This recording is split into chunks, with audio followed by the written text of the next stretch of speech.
Bonjour à mes élèves qui préparent le concours commun à l'accès de médecine, le concours commun de médecine bien sûr dentaire, pharmacie et médecine générale.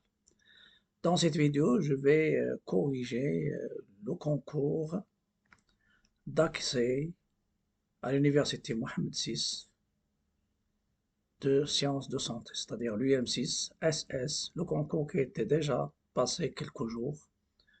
C'est le 20 juillet 2024. Cette épreuve de 20 juillet 2024 de l'UM6 SS, épreuve de mathématiques, la durée c'est 30 minutes et il y a des QCM.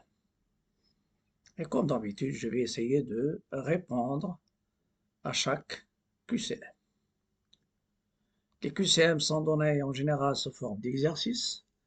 Dans l'exercice 1, on considère la suite numérique UN définie par UN, le terme général, et c'est 1 plus 5 au carré jusqu'à plus 5 à la puissance n sur 1 moins 5 à la puissance n. Ça veut dire c'est sigma de 5 à la puissance k, k varie de 1 jusqu'à n sur 1 moins 5 à la puissance n. La question Q1, est-ce que la limite de UN c'est moins 1? Est-ce que c'est moins 25 sur 4? Est-ce que moins 5 sur 4 ou bien moins 1 sur 4? Je commence par des astuces et des rappels, surtout les sommes. Deux sommes importantes. Une somme concernant les suites géométriques de premier terme A et de raison Q, quand la norme 1 plus Q au carré plus Q à la puissance n avec Q différent de moins 1. Cette somme, c'est 1 moins Q à la puissance n moins 1 sur 1 moins Q. Et si on somme les termes de U1, de U0 jusqu'à UN, c'est la somme c'est U0, le premier terme de la somme, fois 1 moins Q à la puissance, le nombre de termes, sur 1 moins Q, avec Q différent de 1. Et c'est Q contre sa valeur absolue, ou bien il est entre moins 1 et 1, alors la limite de Sn en plus l'infini, c'est 1 sur 1 moins Q à la puissance n. Parce que Q à la puissance n plus 1, la puissance elle tend vers plus l'infini, donc ça dépend de la base, s'il est entre moins 1 et 1. La suite elle est convergente, c'est une somme, et sa limite bien sûr c'est celui-là. Dans le cas où Q est supérieur ou égal à 1, la suite elle est divergente. Elle n'admet pas de limite, elle est entre inférieur ou égal à moins 1. Et je reviens maintenant à la somme. Donc, il y a deuxième somme, la somme des suites des premiers termes d'une suite arithmétique, ou bien les n premiers entiers naturels. C'est la somme de 1 plus 2 plus 3 plus n. C'est sigma de k, k varie de 1 à n. Avec le terme de sigma, le Sn ici, c'est quoi? C'est sigma dq à la puissance k, k varie de 0 à n. C'est pourquoi il y a n plus 1 terme. Parce que ça, c'est q à la puissance 0, ça, c'est q à la puissance 1. Si je somme les antinaturels de 1 jusqu'à n, le premier terme c'est 1 et le passage d'un terme au suivant c'est 1. Donc c'est une suite, ce sont la somme des termes consécutifs d'une suite arithmétique de premier terme 1 et de raison 1. Donc c'est le nombre de termes de 1 jusqu'à n, c'est le nombre de termes, multiplié par la somme du premier plus le dernier, le premier de la somme plus le dernier divisé par 2. Et la limite de Tn en plus l'infini, n plus 1 va tendre vers plus l'infini, et n aussi, ça donne l'infini fois l'infini, c'est l'infini. Ça, c'est bien sûr des choses à apprendre. Pour la solution, vous avez eu n, c'est 1 plus 5 au carré plus 5 à la puissance n sur 1 moins 5 à la puissance n. J'applique la règle précédente, donc c'est 1 avec q 5, 1 moins 5 à la puissance n plus 1 sur 1 moins 5, sur 1 moins 5 à la puissance n. Celle-ci, c'est moins 4. 5 est supérieur à 1, donc la limite c plus l'infini, avec le moins c'est moins l'infini, et au dénominateur c'est moins l'infini. Donc l'infini sur l'infini, c'est une forme indéterminée. C'est pourquoi ici, UN, je vais changer la forme. Donc c'est 1 moins 5 à la puissance n plus 1 sur moins 4 fois 1 sur 1 moins 5 à la puissance n. Je vais factoriser en haut et en bas par 5 à la puissance n, qui donne l'infini. Ça donne 5 à la puissance 1, facteur de 1 sur 5 à la puissance n moins 5. Et vous avez normalement 5 à la puissance n plus 1. C'est 5 à la puissance n fois 5, propriété des puissances. Moins 4, et ici je factorise aussi par 5 à la puissance n. 5 à la puissance n, facteur de 1 sur 5 à la puissance n moins 1. Finalement, je vais appliquer une règle aussi sous la limite de q à la puissance n en plus l'infini. J'ai déjà parlé de ça. C'est q entre moins 1 et 1, la limite c'est 0. C'est q dépasse 1, la limite c'est plus l'infini. Q égale à 1, c'est une constante, donc c'est 1. Pas de limite pour q à la inférieur ou égal à moins 1. Vous avez 5 dépasse 1, donc 5 à la puissance n est tend vers plus l'infini, l'inverse est tend vers 0. Donc en simplifiant par 5 à la puissance n, 1 sur 5 à la puissance n il va tendre vers 0, celui-là il tend vers 0, ça reste moins 1 fois moins 5, moins 4, c'est 4, et le numérateur ça reste 0 fois moins 5. Donc on doit cocher moins 5 sur 4, donc on coche C. On va cocher C. Donc ça, c'est le Q1. Je passe maintenant à la question Q2. Dans la question Q2, et tout ça, ce sont les suites. Vn est la suite numérique à terme positif, non nulle, définie par ln de 5 à la puissance n fois Vn, c'est 1 sur 2 à la puissance n. Les questions Q2, A, Vn, est-ce qu'il est arithmétique de raison E sur 5? Est-ce qu'il est géométrique de raison E sur 5? C, Vn arithmétique de raison racine de E sur 5 ou bien géométrique de racine de E sur 5. Donc, normalement, il y a les astuces concernant les suites, à savoir, toujours les astuces, vous pouvez les regrouper dans des blocs-notes. Donc, Vn, n supérieur ou égal à P, P elle peut être 0 ou bien 1. Et je fais varier, et je veux savoir, est-ce que ma suite Vn, est-ce qu'elle est arithmétique ou bien géométrique? Pour arithmétique, de préférence, je prends Vn plus 1 moins Vn, il faut qu'elle donne une constante. Donc dans ce cas-là, Vn est une suite arithmétique, bien sûr, de raison. La raison, c'est R. Raison R.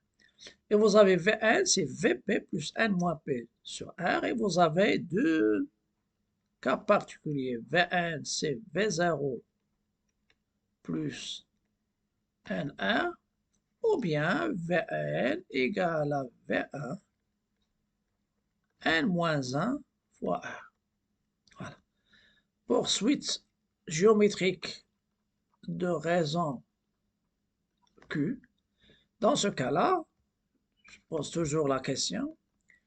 Je dois calculer Vn plus 1 et je tente à factoriser par une constante et le reste, il faut qu'il soit l'autre produit, l'autre facteur, c'est Vn, avec Q appartenant à R. Et même ici, R étoile. Si R est nul, la suite est constante. Pourquoi? De préférence R étoile. Donc Vn égale, pour géométrique, Vn égale à Vp fois Q à la puissance n moins p. Et vous avez soit Vn égale V0 fois Q à la puissance n, ou bien Vn égale V1 fois Q à la puissance n-1. Ça, c'est le rappel. Après, je vais passer aux solutions. Vous avez Vn, il est défini par ln de 5 à la puissance n Vn égale 1 demi sur n. Je vais essayer de trouver le terme général de Vn. Vous savez que l'exponentielle, si vous avez ln de a égale à b, voilà, ln de a égale à b avec a strictement positif, ceci est équivalent à égale l'exponentielle de b avec b bien sûr appartenant à a. Voilà. Donc, j'applique l'exponentielle aux deux côtés, ou bien j'applique cette équivalence pour éliminer ln, ça apparaît l'exponentielle des périodes dans le deuxième membre. Donc 5 à la puissance n fois Vn égale l'exponentielle de 1 demi fois n. Donc Vn, c'est l'exponentielle de 1 demi n sur 5 à la puissance n. Je calcule Vn plus 1. C'est l'exponentielle 1 demi n plus 1 sur 5 à la puissance n plus 1. Donc c'est l'exponentielle 1 demi n plus 1 demi sur 5 fois 5 à la puissance n, les puissances. Et vous avez l'exponentielle de a plus b, c'est l'exponentielle de a fois l'exponentielle de b. Règle des puissances. Donc, je vais diviser l'exponentielle de 1 demi n fois l'exponentielle de 1 demi sur 5 à la puissance n fois 5. Et je vais regrouper les constantes. L'exponentielle 1 demi, ça donne racine de 1.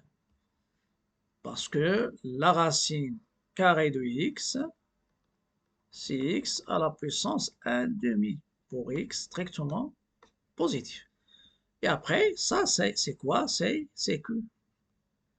Et ça, c'est Vn, l'exponentielle 1 demi 1 sur 5 à la puissance n. Donc, Vn est une suite géométrique de raison racine de 5 sur racine de e sur 5. Donc, Vn est une suite géométrique de raison racine de e sur 5. Je coche D. Je passe maintenant au nombre complexe. L'exercice 3 et la question Q3.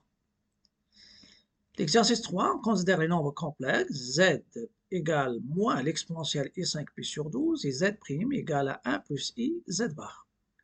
On vous demande dans Q3 quel est l'argument de z', puisqu'il est congru à l'une des valeurs déjà données dans l'une des 4 propositions. Les astuces complexes. Vous avez z et r cos θ plus i sinus θ, avec r sur le module de θ, c'est un argument. Son écriture exponentielle, z égale r, e et θ. L'argument de z, on dit congru à θ modulo 2pi. Des cas particuliers, l'exponentielle i pi sur 2, c'est i, parce que cos pi sur 2, c'est 0, sinus pi sur 2, c'est 1. L'exponentielle moins i pi sur 2, cos moins pi sur 2 qui est 0, plus i sinus moins pi sur 2, sinus moins pi sur 2, c'est moins 1. Donc, ce sont des choses à retenir. E et 0, c'est 1, car cos de 0, c'est 1 et sinus de 0, c'est 0. E et pi, c'est moins 1, car cos de pi, c'est moins 1 et sinus de pi, c'est 0. Donc, à retenir. L'argument du produit z fois z', c'est l'argument de z plus l'argument de z' modulo 2pi, congru. 3 barres. Le rapport, c'est l'argument de z moins l'argument de z' modulo 2pi. Donc, pour moi, je vais essayer d'écrire z sous sa forme, c'est-à-dire je cherche l'argument de z en passant par sa forme trigonométrique ou bien exponentielle. Et je vais utiliser la forme trigonométrique ou bien exponentielle de 1 plus i. Et je cherche un argument, forme trigonométrique, ça va nous donner un argument de 1 plus i et un argument de z bar. C'est ce que je vais faire. Vous avez z, c'est moins l'exponentielle i5pi sur 12. Je remplace le moins 1 par e et pi fois l'exponentielle i5pi sur 12. Et vous avez e et θ fois e et θ', c'est l'exponentielle de la somme. Et pi plus 5pi sur 12. Vous avez 12 plus 5, c'est 17 pi sur 12. Voilà, un argument de z, c'est 7 pi sur 12. Vous avez z', c'est 1 plus iz bar. Le 1 plus i, ça c'est connu, donc vous pouvez prendre directement son module, c'est racine de 2, son argument c'est pi sur 4, ou bien je calcule le module de 1 plus i qui est la racine de a carré plus a carré racine de 2, après je factorise par racine de 2, ça apparaît racine de 2 sur 2 qui est cos pi sur 4, racine de 2 sur 2 sinus pi sur 4, donc racine de 2 cos θ plus i sinus θ, et ça va donner racine de 2 l'exponentielle i pi sur 4. Donc un argument de 1 plus i c'est pi sur 4, ou bien congrue à pi sur 4 modulo 2pi. Vous avez l'argument de z bar, c'est moins l'argument de z. C'est moins l'argument de z. Moins l'argument de z. Et quel est l'argument de z? Donc l'argument de z ici, donc l'argument de z c'est 17 pi sur 12. Donc c'est moins 17 pi sur 12 modulo 2pi. L'argument de z', c'est l'argument du produit. Donc, argument de z', il est congru à argument de 1 plus i, plus argument de z bar, bien sûr, modulo 2pi. C'est ce que j'ai fait ici. Voilà, c'est déjà écrit, donc c'est pas la peine de l'écrire deux fois. Voilà. Donc, c'est l'argument de produit ici, la somme des arguments. L'argument de 1 plus i, c'est pi sur 4, plus moins 7, 17 pi sur 12. Donc, vous faites les calculs, je multiplie par 3, 3 pi sur 12 moins 17 pi sur 12. 3 moins 17, c'est moins 14, on simplifie par 2, ça donne moins 7 pi sur 6. Et on va cocher l'argument moins 7 pi sur 6. Donc, l'argument de z' est congru à moins 7 pi sur 6 modulo 2pi. Donc, c'est le A. Donc, on va cocher A. Je reste encore sur, bien, l'épreuve reste encore sur les complexes. Ici, ce sont les transformations trigonométriques, les transformations complexes. Comme c'est, il y a la translation, il y a l'homothétie et la rotation. On considère les nombres complexes. ZA égale 4 plus i et ZB égale l'exponentielle moins i pi sur 2. Le point A', il est l'image du point A par la rotation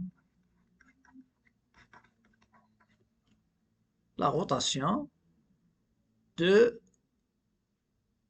voilà, je peux la nommer R, de centre B et d'angle pi sur 2. Quelle est la fixe de A', ZA'? Est-ce que c'est 2 moins 3i, ou bien 2 plus 3i, ou bien moins 2 moins 3i, ou bien moins 2 plus 3i? Astuce très complexe. Soit R, la rotation de centre.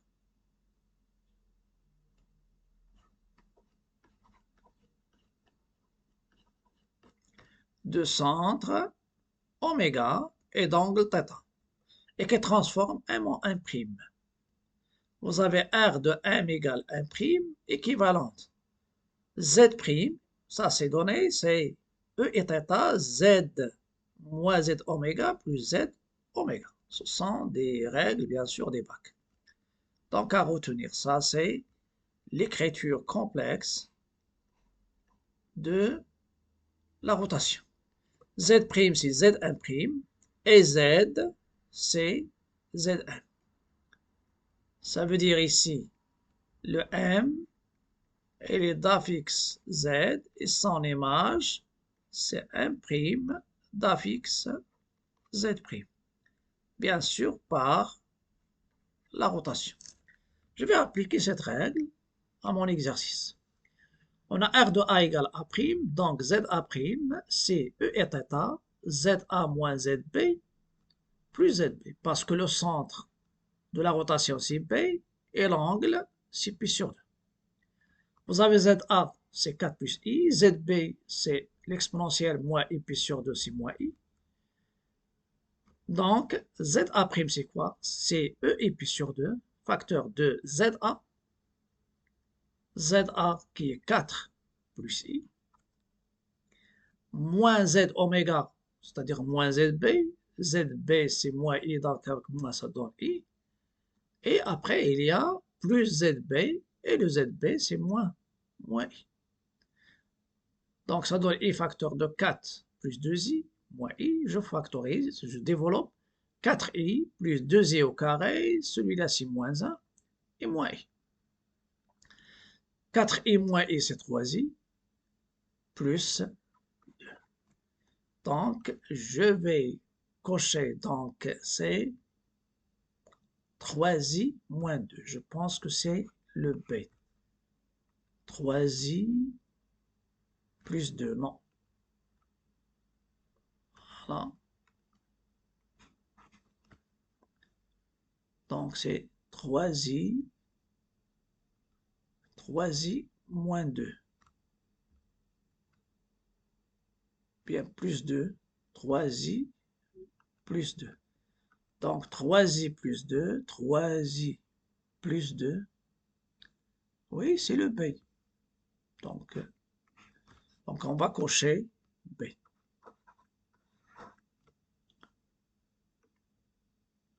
Cinquième question. Cinquième question, c'est une question qui est déjà... J'ai déjà publié une vidéo concernant la tangente, mais ici c'est la tangente, les intégrales. Vous avez, on considère les intégrales suivantes. I, c'est l'intégrale de pi sur 3 jusqu'à pi sur 6, tangente x dx. G, c'est l'intégrale de pi sur 6 jusqu'à pi sur 3 de a sur tangente x dx. Est-ce que l'intégrale I, est-ce qu'elle est égale à l'une des 4 propositions? Astuce intégrale. Vous avez l'intégrale de a jusqu'à b de u' sur u, c'est ln de valeur absolue de u. ln de valeur absolue de u, à prendre entre a et b, parce qu'une primitive de u' sur u, c'est ln de valeur absolue de u plus une constante. Et l'intégrale de a jusqu'à b de u' fois u à la puissance r, avec r rationnel différent de moins 1, c'est 1 sur r plus a, u à la puissance r plus 1. Je vais calculer maintenant mon intégrale. L'intégrale de pi sur 6 jusqu'à pi sur 3 tangente x dx, c'est l'intégrale de pi sur 6 jusqu'à pi sur 3 sinus x cosinus x. Je pense que j'ai déjà calculé, mais entre, je pense, pi sur 4 et pi sur 3, mais le calcul c'est le même, la technique. Le cosinus, sa dérivée c'est moins sinus, donc je fais l'intégrale de pi sur 6 jusqu'à pi sur 3 moins cosinus prime sur cos dx, c'est ça le u, et ça c'est u prime. Donc ici moins ln de valeur absolue de cosinus x à prendre entre pi sur 6 et pi sur 3. Et ici moins ln de valeur absolue de cosinus de pi sur 3. Moins avec moins ça donne plus ln de valeur absolue de cosinus de pi sur 6. Valeur remarquable, cos pi sur 3 c'est 1 demi. Cos pi sur 6 c'est racine 3 sur 2. Pi sur 3 sans cosinus c'est 1 demi. Et sans sinus c'est racine 3 sur 2. Pi sur 6, à voir ici, à savoir que ces deux angles, la somme des deux, c'est pi sur 2. Et sinus de pi sur 6, c'est 1 demi, sans cosinus, c'est racine 3 sur 2. Donc ici, c'est moins ln de 1 sur 2, donc ln de 1 sur a, c'est moins ln de a. ln de racine de a, c'est 1 demi ln de a. Tout ça pour a strictement positif. Moi avec moi, ça donne plus. Plus ln de a sur b, c'est ln de racine 3 moins ln de 2. Simplifié, ça vous donne ln de racine de 3, et qui est bien sûr 1 demi ln de 3. Mais les solutions sont données en fonction de racine de 3. ln de racine de 3. Donc on va cocher B. ln de racine de 3. On va cocher B. Dans le même exercice 5, ils ont posé une deuxième question, sixième question. Concernant l'intégrale, les deux. Est-ce que i égale à j, ou bien i égale à moins j, ou bien i égale 1 sur J, ou bien la somme, c'est ln de racine de 3. La méthode directe, surtout pour vous pouvez calculer l'intégrale J, parce que c'est calculable. J, c'est l'intégrale de pi sur 6 jusqu'à pi sur 3. Et vous avez déjà 1 sur sinus sur cosinus, donc ça donne cosinus sur sinus. De pi sur 6 jusqu'à pi sur 3 dx. Mais le sinus, la dérivée cosinus sur sinus. Je dérive le dénominateur, ça donne le numérateur. Donc c'est sinus prime sur sinus, donc le U c'est sinus. Donc c'est ln de valeur absolue de sinus x entre pi sur 6 et pi sur 3. Je fais les calculs. Ça va me donner ln de sinus de pi sur 3. Sinus de pi sur 3 c'est racine 3 sur 2. Moins ln de sinus de pi sur 6. Sinus de pi sur 6 c'est 1 demi. Voilà. Ça va me donner J, c'est ln de racine de 3 sur 2, moins ln de 1 demi. Donc c'est ln de racine de 3, moins ln de 2 plus ln de 2. Donc I égale à J, et je vais cocher le A. Dans l'une de mes vidéos récentes que j'ai déjà signalées, j'ai parlé de la propriété du roi. La propriété du roi, c'est une propriété que je vais la signaler et s'il est importante et ça marche dans cet examen, c'est-à-dire ce concours. Donc je peux utiliser la propriété du roi d'une manière simple. Qu'est-ce qu'il dit la propriété du roi? Si vous avez f continu sur l'intervalle AB, l'intégrale de a jusqu'à b de f de x dx, c'est l'intégrale de a jusqu'à b. Je remplace x par a plus b moins x. Je vais l'appliquer à mon intégrale de pi sur 6 jusqu'à pi sur 3 tangente x dx. C'est ça f de x. D'après théorème de Roy, donc la tangente, il est continue sur cet intervalle. Donc pour moi, je fais les calculs le plus rapide possible. Donc tangente a plus b, pi sur 6 plus pi sur 3, moins x dx. Ça va donner de pi sur 6 jusqu'à pi sur 3, tangente de pi sur 2 moins x dx. Et j'ai déjà dit que tangente de pi sur 2 moins x, c'est cotangente ou bien 1 sur tangente. Vous avez surtout théorème de bien la propriété de Roy, c'est applicable d'une manière simple pour les intégrales trigonométriques. Et j'ai déjà essayé de revenir à cette vidéo. Cosinus, il se transforme en sinus. Et tangente de pi sur 2 moins x, c'est 1 sur tangente x. Voilà, donc maintenant c'est la réponse. Donc c'est l'intégrale de pi sur 6. Les intégrales, les bornes ne changent pas. Jusqu'à pi sur 3, 1 sur tangente x dx. Et ça c'est j. Donc les gens qui ont déjà assimilé bien sûr ce qui est déjà donné dans la propriété du roi intégrale, vous pouvez l'utiliser, mais à condition que la somme, surtout en trigonométrie, la somme générale, la somme des bornes, pi sur 2, pour utiliser la transformation, pi sur 2, moins x.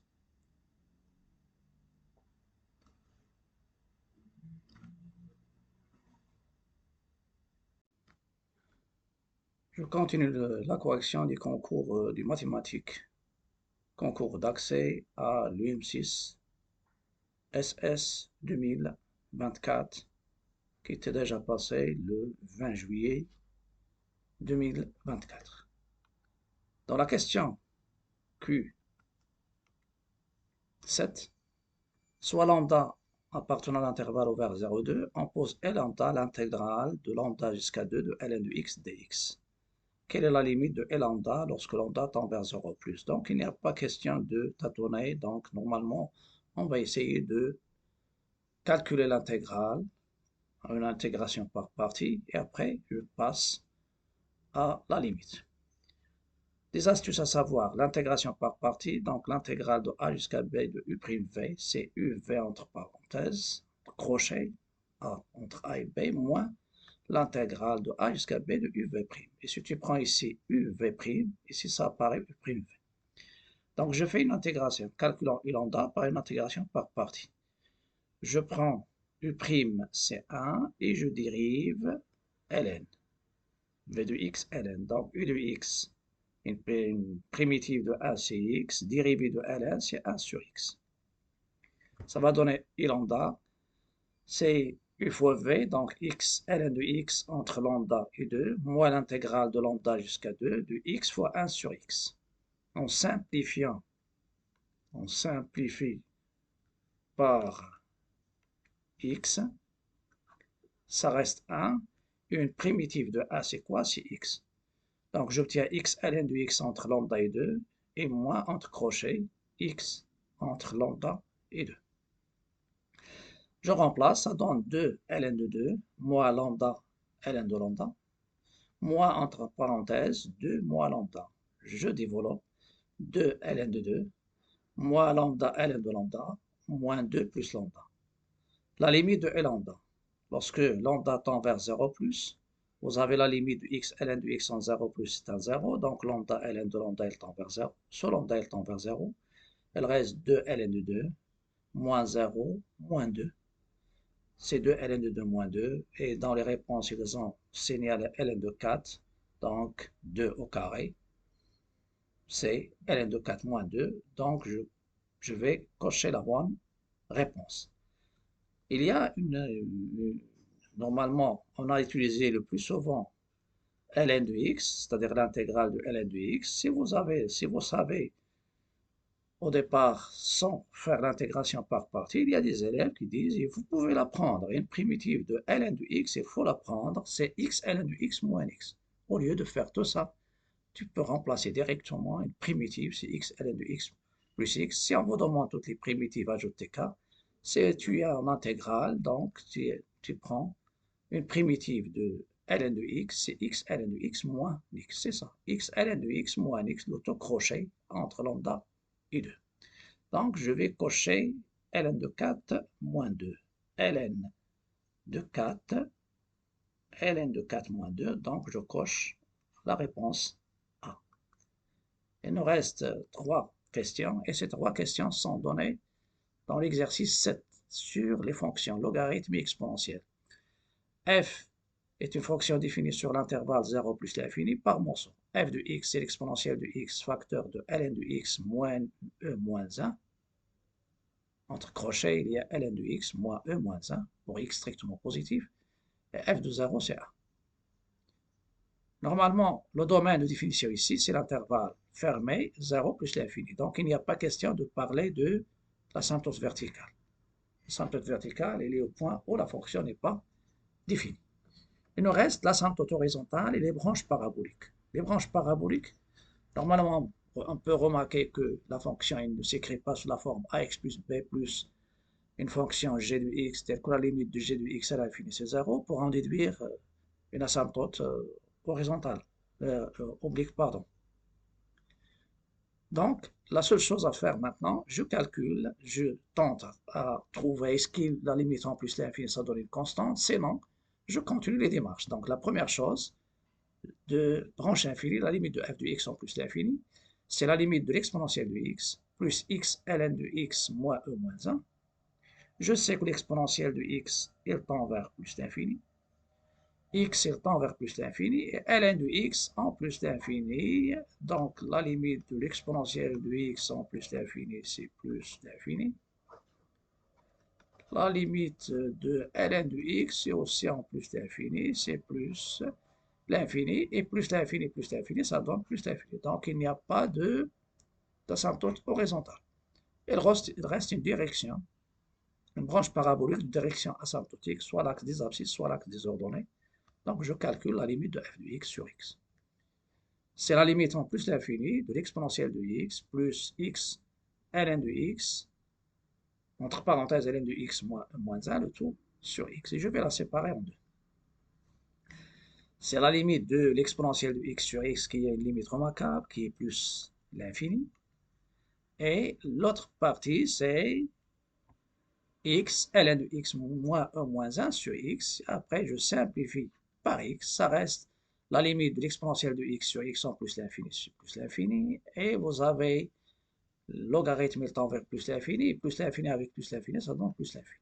Donc, C de f admet une branche parabolique de direction l'axe OY en plus l'infini. Donc, je vais cocher, dans ce cas-là, l'axe désordonné, donc je coche D. Donc, je vais cocher D. Dans le même exercice, il y a la question Q9. Dans la question Q9, ça concerne la dérivabilité et les demi-tangentes. La première question, elle se pose sur le A, sur f' de x. Est-ce que c'est l'exponentielle de x plus ln de x plus e? Donc, je dois calculer la dérivée pour savoir est-ce que celle-ci, est-ce qu'elle est fausse ou non. Je calcule la dérivée. Après, je vais résoudre le problème concernant CD et le B. Voilà. X strictement positif, f' de x, c'est la dérivée de l'exponentielle. La dérivée de l'exponentielle, donc ux a dérivé 6x pour tout x strictement positif. Ça, c'est la dérivée de produit. C'est la dérivée du premier, x, fois ln de x moins 1 moins 1, plus x, fois la dérivée de ln de x moins e moins 1. Je sais que l'exponentielle de x, c'est x. X, sa dérivée, c'est 1, donc ça reste ln de x moins 1 moins 1. Mais la dérivée de ln de x, ça c'est x appartenant à R. ln de x, sa dérivée de 1 sur x, pour x strictement positif. Donc ça va donner l'exponentielle de x plus ln de x moins e. La courbe CF admet à droite de arrêts une demi-tangente horizontale. Donc une demi-tangente horizontale. Ça veut dire qu'il faut que la dérivée s'annule en 0. La fonction n'est pas définie ici. Donc la dérivée à droite, le calcul de cette droite, ça sera l'étude de la dérivabilité à droite de 0 par le taux d'accroissement. Ce que je vais faire. Dérivabilité de f à droite en 0. La limite du taux d'accroissement f de x moins f de 0 sur x moins 0, lorsque x tend vers 0 plus, c'est la limite de l'exponentielle de x plus x ln de x moins e moins 1. F de 0, je remplace f de 0 par 1. Et après, je fais appel aux limites remarquables. Il y a la limite de l'exponentielle de x moins 1 sur x. Lorsque x tend vers 0, c'est 1. À droite et à gauche, c'est 1 aussi. Ici, je sépare, c'est-à-dire je cherche, donc je sépare deux limites. Ça reste la limite en 0 plus de l'exponentielle de x moins 1 sur x plus ln de x moins 1 moins 1. Voilà, celle-ci c'est 1, mais la limite de ln de x en plus en 0 plus, c'est moins l'infini, donc ici c'est moins. La limite du taux d'accroissement à droite de 0, c'est moins l'infini, donc f n'est pas dérivable ou bien non dérivable à droite au point 0. Si f admet une demi-tangente verticale, ça c'est le cours, à droite au point 0. La direction, vous avez 0 plus avec moins l'infini. Donc c'est dirigé vers le bas. Si vous avez ça, c'est à droite avec moins plus l'infini, ça sera vers le haut. Donc s'il y a le signe de l'infini et le symbole à droite et à gauche, s'ils sont les mêmes, c'est vers le haut. S'ils sont différents, ne sont pas de même signe, elle est vers le bas. Donc la demi-tangente, c'est dirigé vers le bas. Et je vais cocher à droite 0, une demi-tangente verticale dirigée vers le haut. vers le bas, donc c'est C, vers le bas. Donc je vais cocher C. Et si je trouve une limite qui est égale à 0, ça va me donner une demi-tangente horizontale. La dernière question du même exercice. La même fonction et on vous demande est-ce que le point A d'abscisse A est un point d'inflexion? Et il y a la concavité sur 0,1 concave. Concave, ça veut dire la dérivée seconde négative. Convexe, la dérivée seconde positive. Et l'image de l'intervalle 0 plus l'infini, il y a moins 1 plus l'infini, 1 plus l'infini. Donc, vous avez la dérivée du calcul, la dérivée seconde.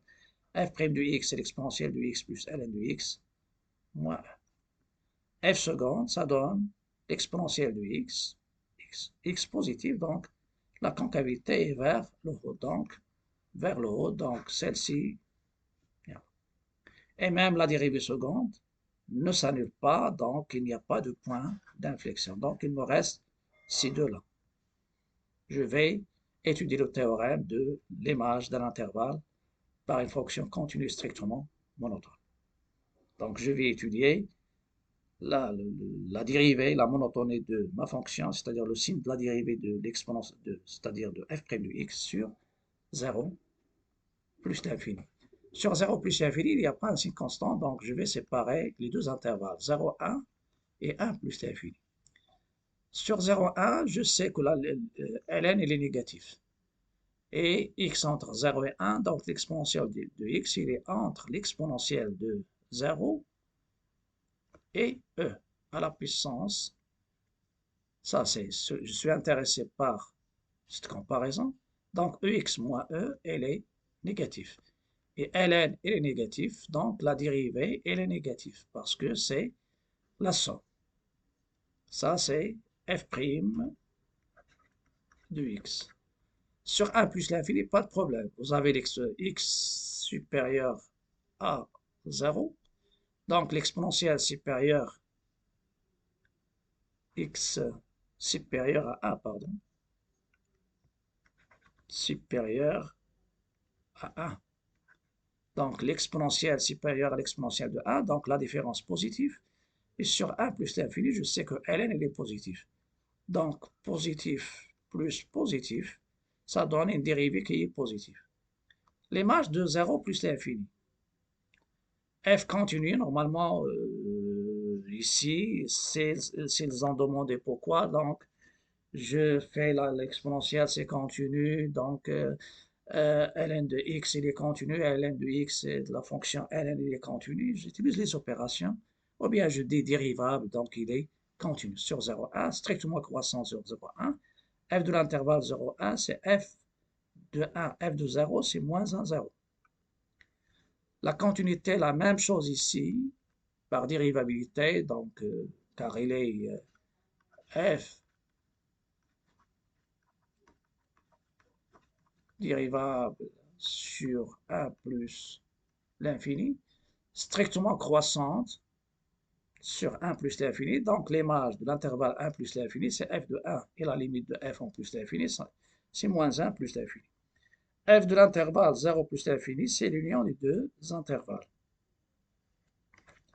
0, il y a moins 1, il y a plus l'infini. Il y a moins 1, 0, cet intervalle, et l'union avec l'intervalle moins 1, donc il y a, si vous avez un intervalle qui est inclus dans l'intervalle J, donc l'intersection c'est J, et l'intersection c'est I, pardon, et l'union c'est le plus grand intervalle. Voilà, c'est la plus grande. Donc, l'intervalle, moins 1 plus l'infini, et je vais cocher C. Donc, je coche C. Donc, ça sera tout pour cette vidéo, parce qu'il y a des questions, donc je viens de les corriger, mais je vais donner autres conseils, bien sûr, en suivant la préparation des concours à l'ENSA, l'ENSA, mais aussi des flashs sur l'ENSA et l'ENSA, Et la préparation, normalement, il y a plusieurs vidéos concernant la préparation au concours commun de médecine publique. Bien sûr, les médecines publiques du 3 août de cette année 2024. Donc, vous avez pas mal de vidéos, pas mal d'astuces. Bonne chance et à la prochaine vidéo.